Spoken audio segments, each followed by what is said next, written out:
manhã maravilhosa diante do Senhor, com uma presença de Deus muito agradável no período do louvor. Cada abraço que a gente dá no irmão parece que vem um pouquinho de Cristo, né?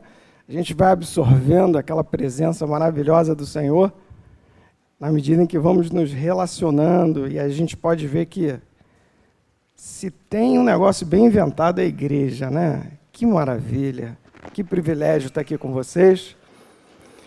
Vamos acessar ou abrir nossas Bíblias em Mateus capítulo 9. Mateus capítulo 9. Você vai procurando. Nós viemos de uma sequência no texto bíblico. Acabou Mateus 7. Jesus prega o Sermão da Montanha. No finalzinho, ali no 7:29, fala que porque ele as ensinava como quem tem autoridade.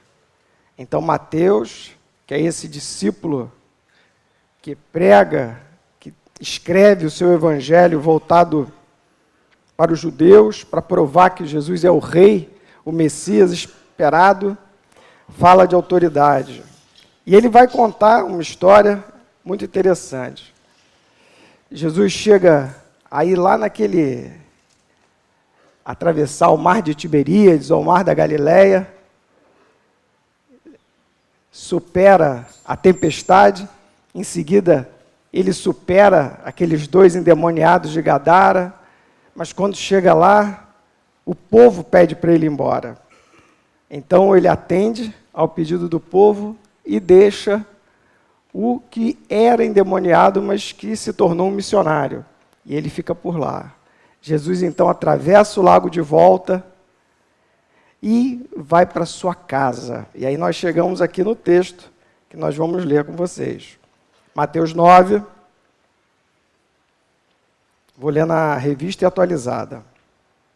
Entrando Jesus num barco, passou para o outro lado, Mar da Galileia, e foi para a sua própria cidade, Cafarnaum. E eis que lhe trouxeram um paralítico, deitado num leito. Vendo-lhes a fé, Jesus disse ao paralítico: tem bom ânimo, filho, estão perdoados os teus pecados. Mas alguns escribas diziam comigo: este blasfema. Jesus, porém, conhecendo-lhes os pensamentos, disse: por que cogitais o mal no vosso coração? Pois qual é mais fácil dizer: estão perdoados os teus pecados, ou dizer: levanta-te e anda?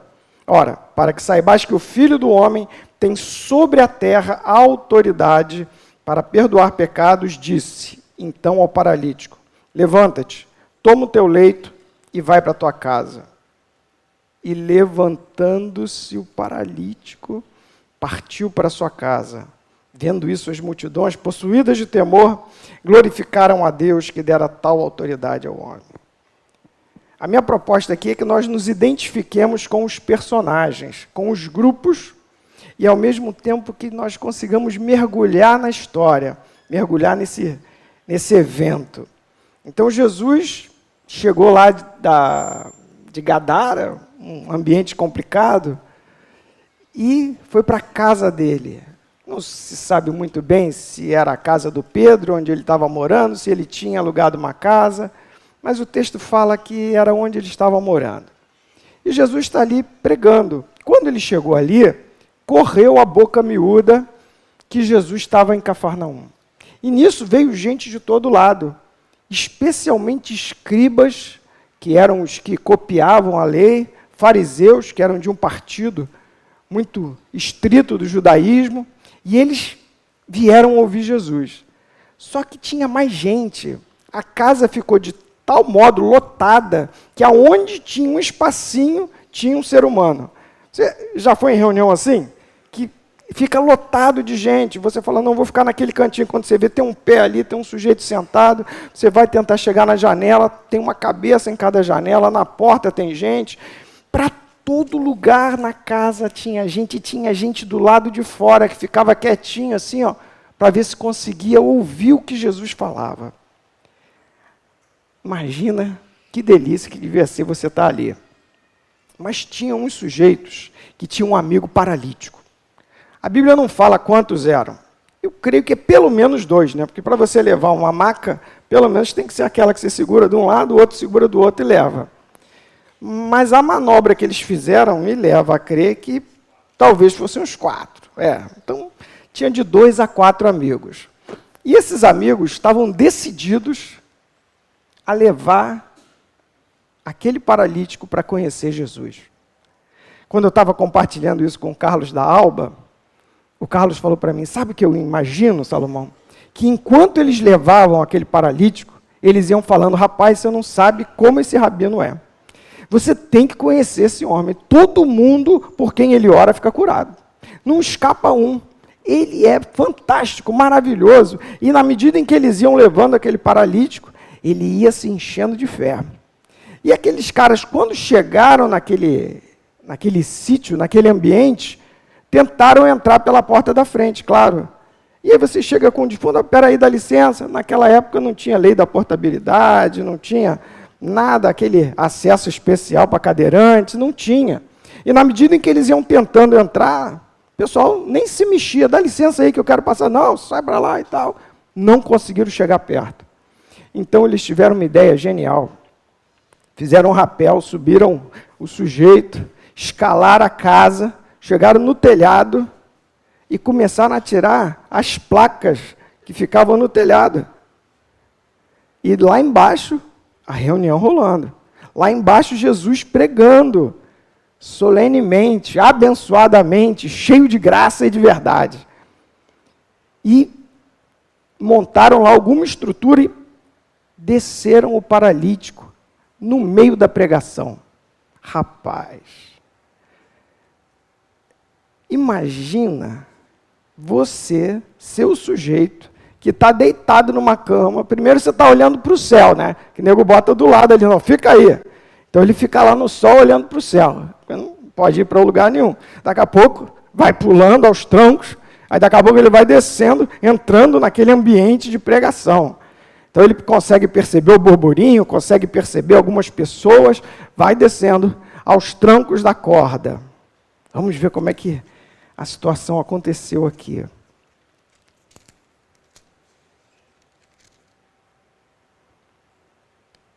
E eis que lhe trouxeram um paralítico deitado num leito. O homem chega e para diante de Jesus. O que será que aquele homem estava imaginando? Esse cara pode me chutar daqui, pode acabar comigo, porque eu estou interrompendo a pregação dele. Mas Jesus percebe a fé dele e percebe ele mesmo. Eu vou falar algumas outras questões que não estão nesse texto, mas que estão nos paralelos, tá bem? Só não vou ficar procurando para a gente não perder tempo. Mas fala que Jesus olhou para ele. E eu queria que você imaginasse isso. Você vem descendo, está assim meio envergonhado, e num instante o seu olhar cruza com o olhar de Jesus. Se fosse um filme, eu imagino que tudo parava assim, congelava, pá! E só tem aquele olhar. Que olhar é esse? Sabe que Adão, quando ainda era um boneco de barro, e Deus soprou sobre ele a vida, quando ele abriu os olhos, ele viu Deus. E essa visão de Deus ficou de tal modo marcada na alma dele, que ainda hoje nós temos sede e fome de ter aquela visão que Adão teve, que era olhar nos olhos de Deus, porque como Adão pecou, todos nós ficamos separados de Deus e já não conseguimos ver Deus dessa maneira. Mas aquele homem, aquele paralítico, teve os olhos dele voltados para Jesus. Num instante, você sabe que aquele homem é importante. No segundo seguinte, aquele homem para tudo para olhar para você. Que Deus é esse? que tem essa característica de ser o Deus que gerencia as galáxias, de ser o Deus que mantém tudo, né? Pela força do seu poder, e ao mesmo tempo, ele para tudo para olhar para dentro dos seus olhos e conhecer o que vai no teu coração. E quando Jesus olha para aquele homem, ele consegue saber o que está acontecendo ali dentro. Porque olha o que ele fala. Vendo-lhes a fé, disse ao paralítico, tem bom ânimo, filho. Filho. Por que tem bom ânimo? Porque aquele homem estava desanimado. Aquele homem estava acabado. Pensa comigo. Todo homem tem vontade de ser o provedor. Aquele que vai para a caça, volta, conquista e sustenta a sua casa. Só que aquele homem, além dele não sustentar a casa, ele dava trabalho. Ele não conseguia fazer nada sozinho. O homem, para comer, alguém precisava dar comida para ele. Para fazer as necessidades, alguém precisava ajudar ele. Para se locomover de um lugar para o outro, precisava que alguém fizesse. Você tem noção de como esse homem se sentia? E o texto ainda fala, perdoados estão os teus pecados. Então, tem bom ânimo e perdoados estão os teus pecados, me leva a entender que, possivelmente, ele tinha alguma coisa a ver com aquela condição que ele estava. Imagina que ele fosse um pintor e estava naquela cadeirinha, fazendo a pintura na lateral do prédio, e o chefe dele falou assim, bota o cabo de segurança, não esquece. E ele, besteira. E de repente cai lá de cima e fica paralítico. De repente, saiu para fazer um pega de moto, caiu da moto, ficou paralítico. A gente não sabe exatamente o que levou aquele homem a ficar daquele jeito. Mas possivelmente, alguma imprudência, alguma ação dele levou a ficar naquela condição de leito. Imagina a cabeça desse homem, gente. O sentimento de culpa. Não só o sentimento, mas a culpa do pecado. E aquilo rodava na cabeça dele. Se tão somente eu não tivesse feito isso. Se eu pudesse voltar atrás e fazer diferente naquele dia. E aquilo rodando na cabeça dele. Junto disso, acusação do diabo. Você merece, você não vale nada, sua vida é um estorvo, você é um mala sem alça, você não vale nada. De maneira que o problema dele era externo e era interno. E num instante, Jesus fala para ele, olha, se anima, coragem. Eu imagino ele pensando, como que eu vou ter coragem, Senhor? O senhor sabe com que eu estava falando? É o paralítico aqui, ó. Faço nada. Será que você pode dizer para o seu irmão, irmão, tenha coragem, se anime. Se anime. Quando Deus fala, junto da palavra dele, vem um poder para você se animar. É diferente. A palavra dele ela é recheada de realização. E ele falou, se anime. Em seguida ele diz, perdoados estão os teus pecados. Perdoados estão os teus pecados. Mas eu imagino no céu um sistema de computador bem complexo. E lá tem uma pastinha com o nome de cada um. O nome do Romário, o nome do Fred, né, o nome de Salomão, o nome do Flavinho. E lá a lista de todos os pecados. Por dia. Às vezes por hora já tem uma renca, né? Lotado. E cada pecado daquele pesava nas costas daquele homem. E Jesus chega e fala, homem, perdoados estão os teus pecados. No momento em que Jesus falou isso, o anjo acessou o banco de dados celestial, falou, seleciona aí, paga aí. Aí vai apagando. Não apaga de um por um, não. Ele falou os teus pecados. Seleciona tudo e apaga de uma vez.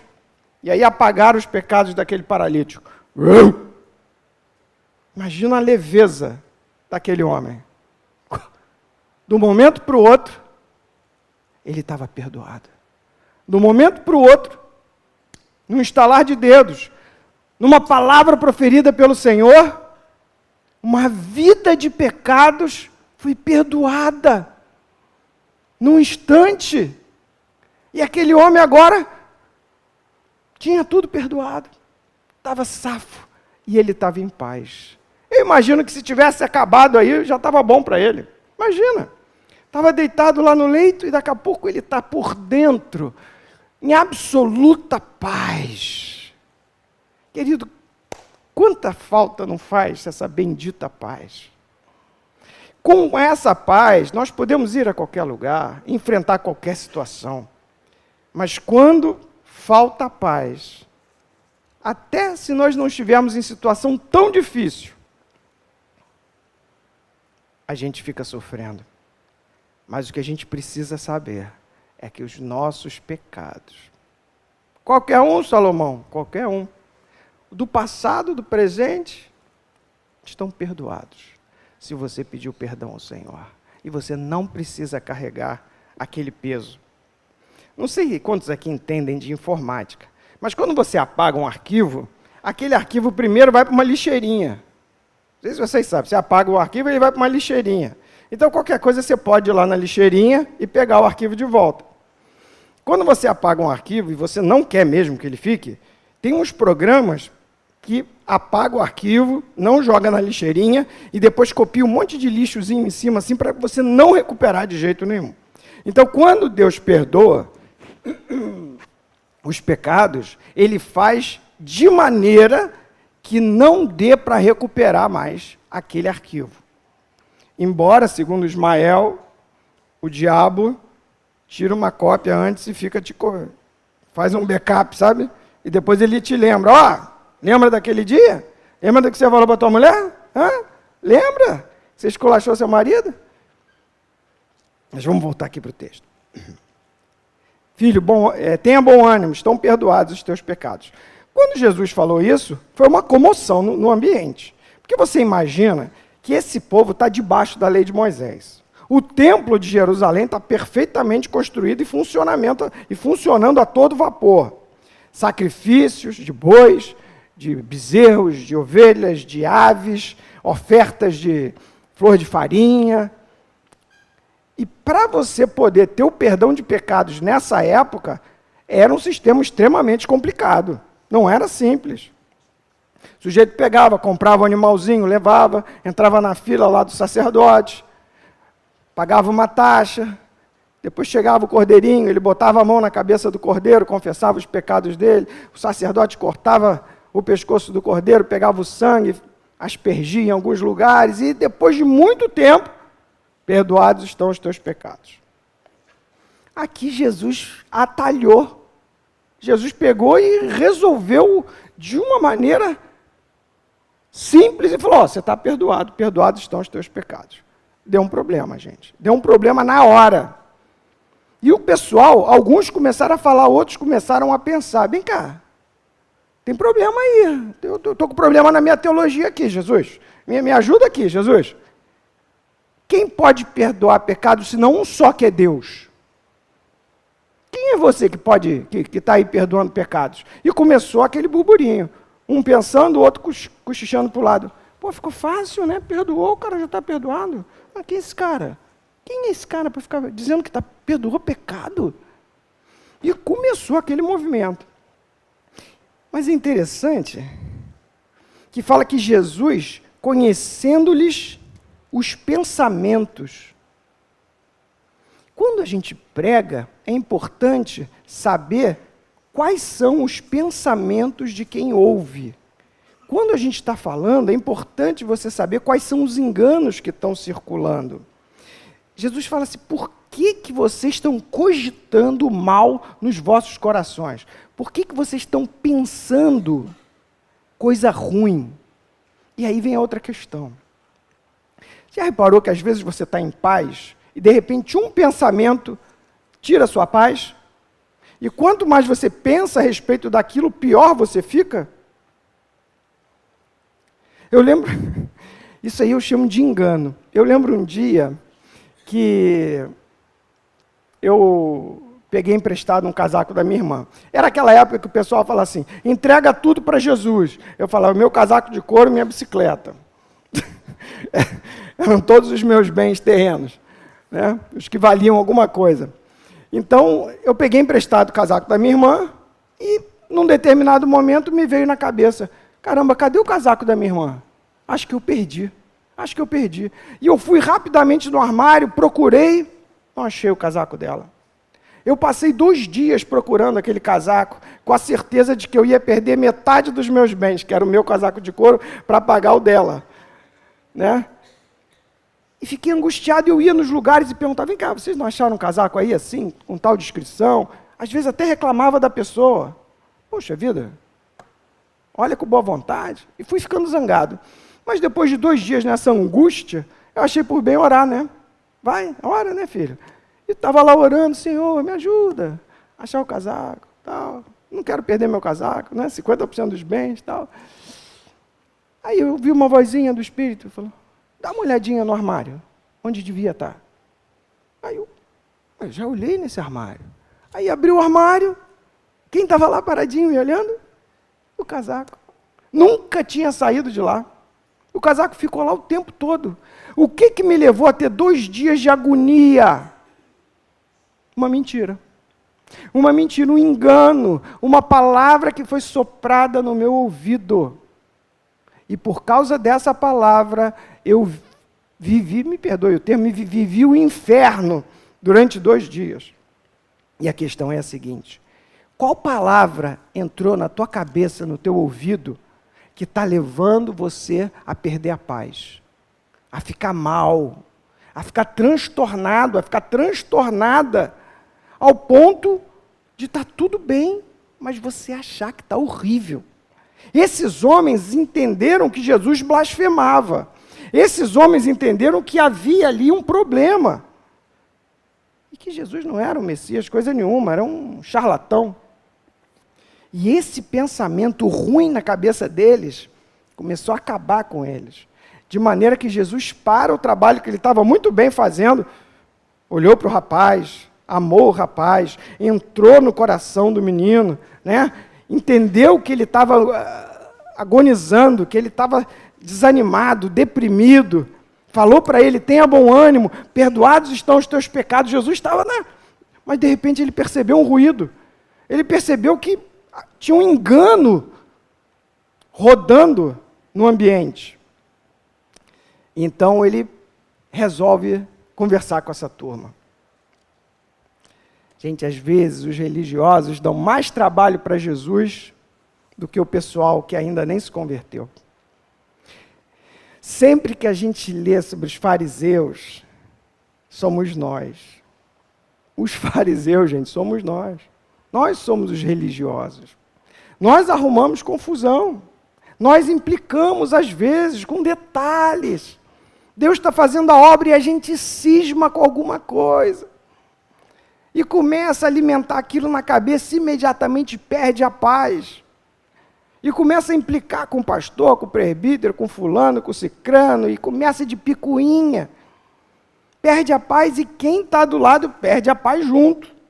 Perde a paz junto. E você, com aquela conversa, com aquele engano, com aquela mentira que começa a ser divulgada, você interrompe o trabalho, interrompe a obra de Deus, porque não bateu, não encaixou com a sua teologia, que precisa ser revista, sempre que Deus está agindo, né? Dá uma olhadinha, vê se não é Deus mesmo que está agindo, antes de você começar a fazer confusão. Gente, nós somos esses fariseus. Tanto trabalho que a gente dá para o Senhor, e talvez se fosse eu e você, falar, eu nem vou perder tempo com esses fariseus. Jesus para tudo para conversar com os fariseus. Graças a Deus, aleluia. Ele não desistiu da gente. A gente ainda está na linha, no foco de Jesus. E ele fala assim, Jesus, porém, conhecendo-lhes os pensamentos, disse, por que cogitais o mal no vosso coração? Pois qual é mais fácil dizer, estão perdoados os teus pecados, ou dizer, levanta-te e anda? Ele propõe uma lógica. A lógica é a seguinte, vamos dizer que eu estou aqui e tenho um paralítico deitado. e eu falo para o paralítico, tem duas questões. Eu posso dizer, perdoados estão os teus pecados, e levanta e anda. O que é mais fácil eu dizer? Está perdoado, já que ninguém pode ir lá no céu e acessar o banco de dados para saber se de fato todos os arquivos de pecado do sujeito foram apagados. Ninguém consegue chamar o anjo e falar, ô anjo, vem cá, confere aí se esse negócio deu certo. Não dá para ver. Então quem está falando está mais seguro, né? Ó, perdoados estão os teus pecados. Como é que você vai saber que não está? Né? É mais seguro. Ou é mais fácil eu dizer para o paralítico, levanta e anda. Você já orou por gente assim?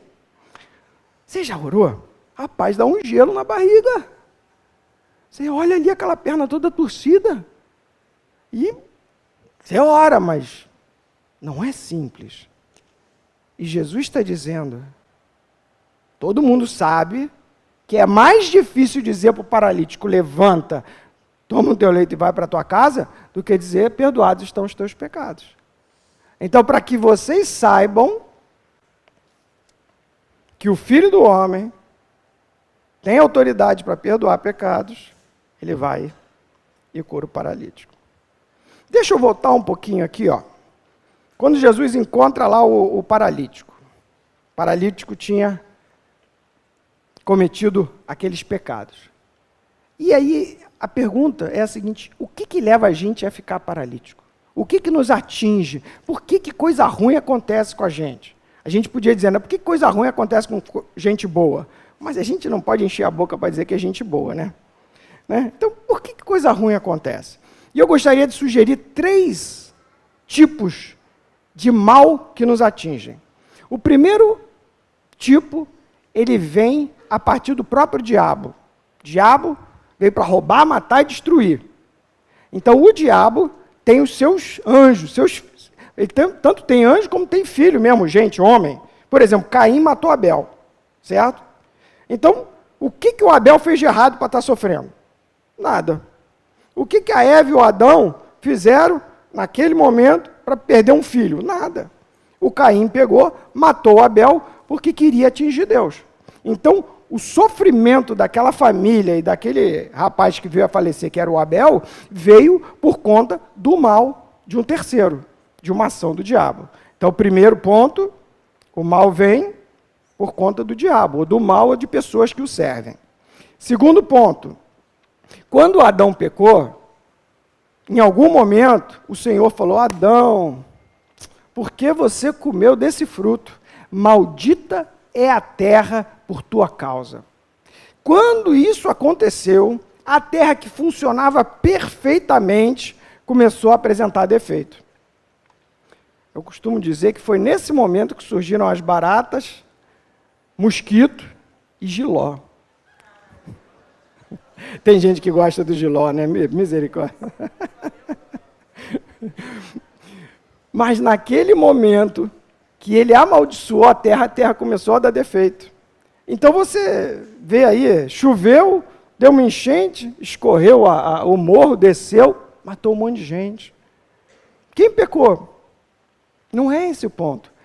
Você pegou um vírus, pegou uma bactéria, uma célula lá multiplicou errado, ficou com câncer, o sistema ficou com defeito. Então, a primeira fonte, o próprio diabo. Segunda fonte, a terra, que não funciona bem, a criação ficou funcionando mal. E a terceira, que era o caso, eu avalio que sim, do paralítico. Tudo que você semeia, você colhe.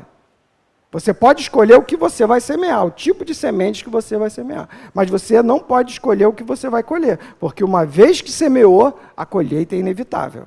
E pior, quando você semeia, ou melhor, né? Quando você semeia, a colheita é muito maior. Você semeia 1 grão, você colhe 30, 60, 100 por 1. Então, se esse grão que você planta é um grão de pecado, você vai colher muito mais destruição. Agora, por outro lado, se você semeia obediência, você colhe muita bênção, muita graça. Isso eu vejo, às vezes, na palavra que os pais lançam sobre os filhos. O pai chega e fala assim, filho, aquela igreja lá está um problema. Aquele presbítero, sei não, hein? O que é isso? Está jogando uma semente no coração do filho. Aquela semente vai cair e vai frutificar. Só que ela não é uma semente de unidade, ela não é uma semente de vida, ela não é uma semente de encorajamento, ela é uma semente de divisão. É uma semente que fala mal da igreja. Com isso, o filho vai frutificar, só problema. E aí chega um determinado momento que o filho fala: pai, quero sair da igreja. Mãe, aquilo não faz sentido para mim. E o pai fica surpreso. Por que será que meu filho quer sair da igreja? Porque você falou mal da igreja sem parar durante anos no ouvido dele. Porque sempre que você se referia à igreja, você se referia de uma forma ruim. A criança absorveu e multiplicou. Então, é o terceiro tipo de mal que sofreu. E possivelmente esse homem estava dessa maneira por conta do que tinha acontecido e tinha levado a ele a ficar nessa paralisia.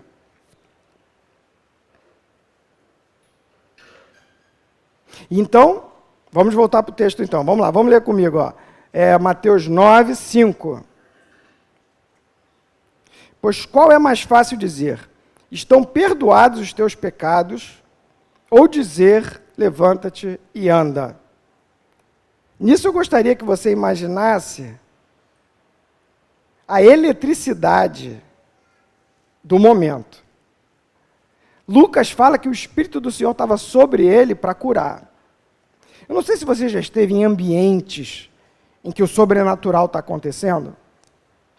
Parece que tem uma eletricidade, parece que tem algo diferente, parece que o ar ele está um pouco mais denso.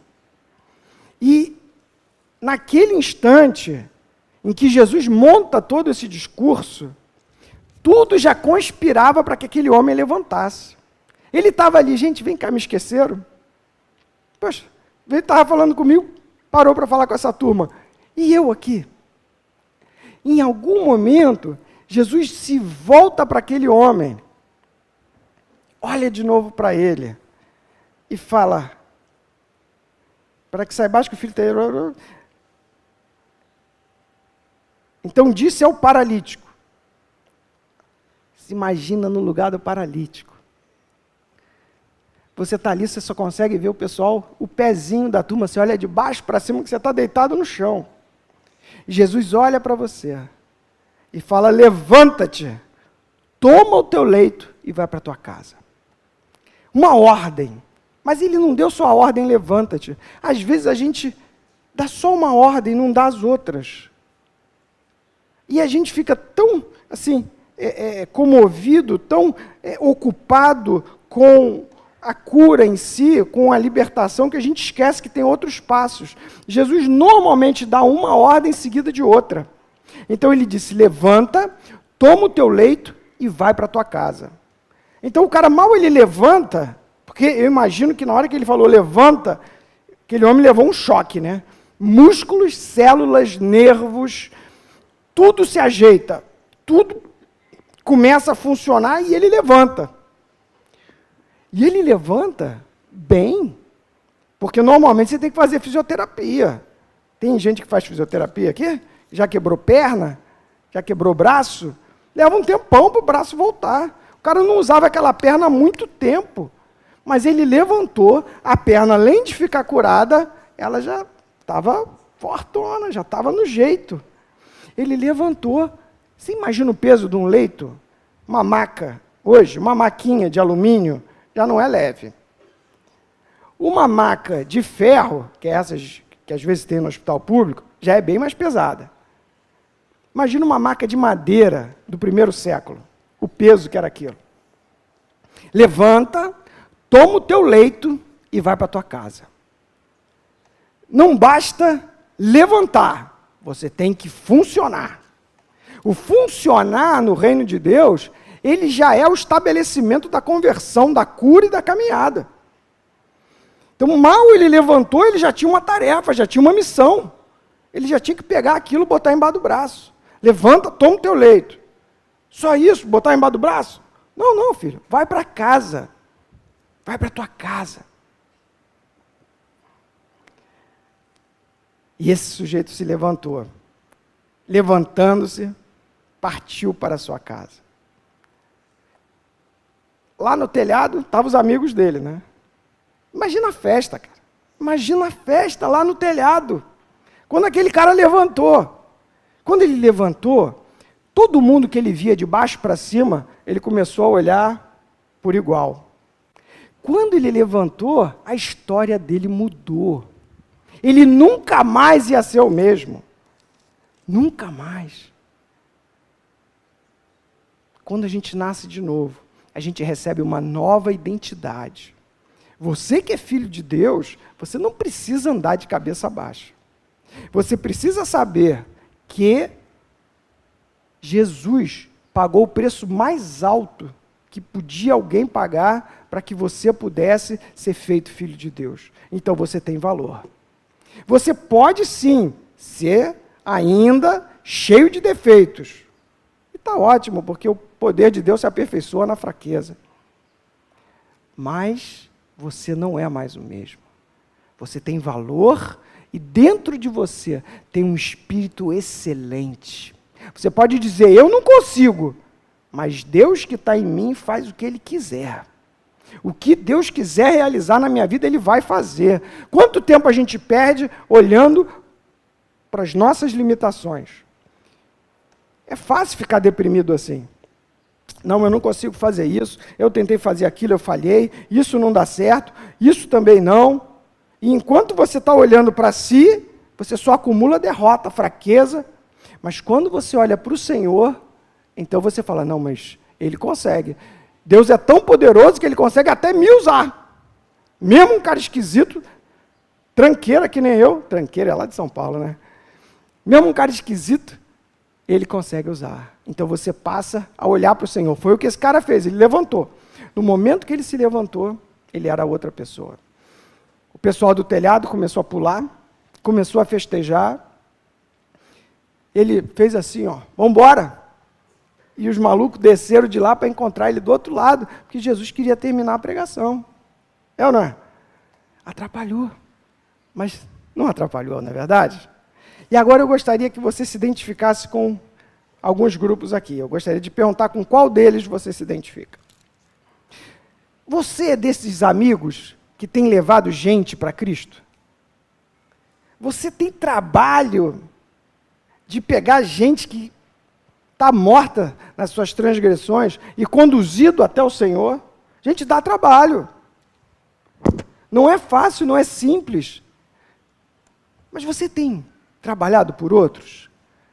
Tem algum nome aí na sua cabeça de alguém por quem você esteja dando a sua vida para que essa pessoa conheça o Senhor?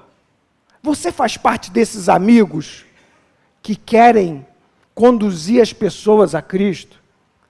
Que querem enfrentar perseguição? Nossa, mas você é muito chato, tu só fala nisso, amigo. Pô, tu é o quê, cara? Tu é pastor, cara? Coisa chata, fala de outra coisa, pô. Rapaz, você não sabe o que você está falando. Você enfrenta perseguições por causa do Evangelho? Você luta? Ou você só vive confortavelmente, perfeitamente alinhado em todos os ambientes que você está?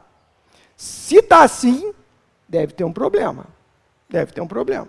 Porque quando você se posiciona, o mundo te ataca. Estou vendo a Celina aqui, estou lembrando que ela é perseguida na faculdade, porque ela se posiciona em Cristo. Então ela paga o preço para conduzir outros a Cristo. É um preço de oração, é um preço de ligar, de perturbar, de visitar, de comprar um presente, de dar um livro, de ir atrás, de dar uma carona, de tentar fazer uma atividade junto. Para quê? Para levar o meu amigo paralítico para Cristo. Você faz parte desse time? E às vezes o paralítico é irmão. Ah, misericórdia. Às vezes o irmão foi derrubado no combate. E precisa de um auxílio, precisa de uma ajuda. É o pastoreio. Vamos também resgatar os irmãos. O segundo grupo é o grupo dos fariseus. Misericórdia. Esse eu não quero fazer parte. Mas às vezes a gente faz. E aí a pergunta é, você anda de picuinha? Você anda reclamando? Você anda murmurando? Você anda falando mal do que está acontecendo? Você anda resistindo à unidade, ao mover de Deus? Você é desses fariseus? Querido, Deus te ama. Jesus te ama. Jesus te ama. Mas você precisa parar com isso. Vamos aprender a lançar sementes que trazem vida para você que pensa nelas e para os outros que escutam. Pensa comigo, se algum assunto te traz um profundo desconforto, ele não está alinhado com o Espírito Santo. Ok? Se quando você lembra de um acontecimento, de um irmão, de uma irmã, pô, o irmão não me cumprimentou, e aí você tomou ofensa, não me cumprimentou, tinha que me cumprimentar, eu sou tão legal, né? E aí na medida em que pensa aquele problema, você vai ficando infeliz. Então, ninguém aqui é fariseu, certo? Vamos abrir mão dessas coisas, dessas picuinhas. Terceiro indivíduo da história, o paralítico. Não vou falar de Jesus, porque Jesus é hors concours, né? Mas vamos colocar aí o paralítico. Você tem áreas na sua vida que não funcionam. Você já tentou, você já se organizou, você já lutou e nada acontece. Você não consegue sair do lugar, você não consegue nem arrumar o emprego que você estava querendo. Aquela mudança que você queria fazer, não consegue. Aquele pecado miserento me visita constantemente. Eu não consigo me mexer, eu não consigo sair do lugar. Eu não consigo ir avante nos projetos de Deus. Eu venho na reunião, o pastor fala que eu tenho que evangelizar, mas eu não estou nem me aguentando. Como é que eu vou evangelizar? Como é que eu vou cuidar dos outros? Eu estou cheio de problema.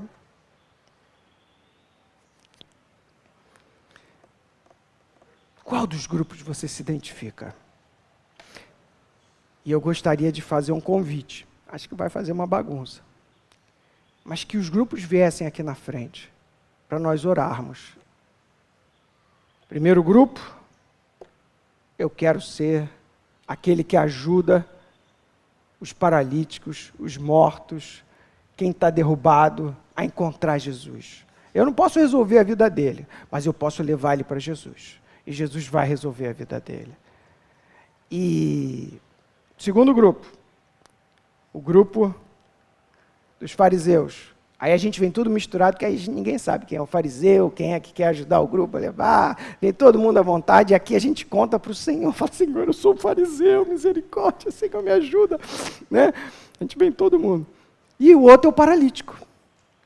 O paralítico tem áreas na sua vida que não rompem, áreas na sua vida que o negócio não decola. E aqui nós vamos estar orando.